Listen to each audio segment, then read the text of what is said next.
Hi, my name is Asher Hoffman, and I'm going to be going over the supply and demand of energy in the United States of America. Sorry. So I'll start off with a little bit of background or just information on uh, energy. So we as Americans use a ton of energy every day without even really realizing it, whether it's to plug in your phone because it's dead, put gas in your car because you got to go to work, turn on a light switch, whatever it is, run this fan running right here. We use a ton of energy every day to power our things without really realizing how much we're using. So I'll start off with strengths of energy in America. So our strengths is we are the most technologically advanced country in the world. So I'd say that's a pretty huge strength. So we can sort of pick and choose where to use our energy and where to put it. And so since we're so technologically advanced, what we're looking to do is switch from oil and gas industry and move it more into renewable resources to power things. Now, this is something that, I think Vice President Joe Biden is going to be the next president. And he said that he wants to switch out of the oil and gas industry and move on to renewable resources to run everything. And the big thing with that is oil and gas, it's very costly on the environment. The burning of fossil fuels is creating carbon dioxide and a bunch of other poisonous gases to rise into the atmosphere and get trapped. And then there's a greenhouse effect. The sun comes down, and it's going to kill off species and ecosystems. And it's going to have a huge chain reaction, which is going to make a big mess.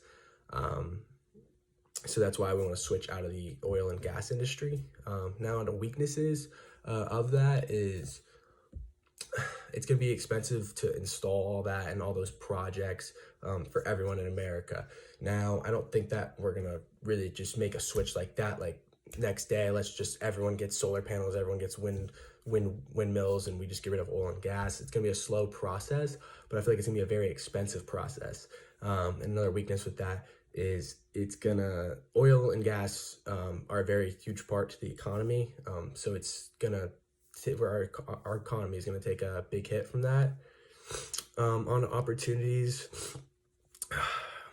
it's like a lot of opportunities are gonna be lost because the oil and gas industry, like without all those jobs are gone. So there's opportunity lost there.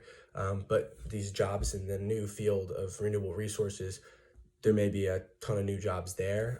So that's for opportunity. As for threat, there's not really too much threat on the energy supply in America, except for the coronavirus right now, which is causing,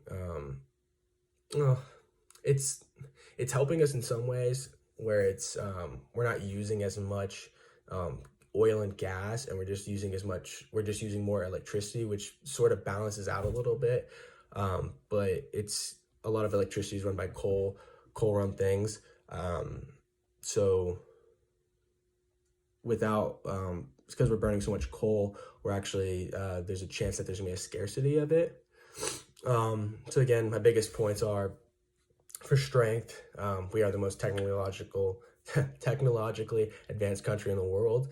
And we can pretty much pick and choose where we wanna use our energy and how we wanna use it. Weaknesses, it's our economy really is the biggest weakness, is that's going to take a hit from if we were to switch over to renewable resources. Opportunity, new jobs and such for whatever we switch out of from oil and gas. And then for threats, I'd say the biggest threat really is just what COVID is doing to what COVID is going to do to the oil and gas industry, and to whatever we do with renewable resources. So that's pretty much it.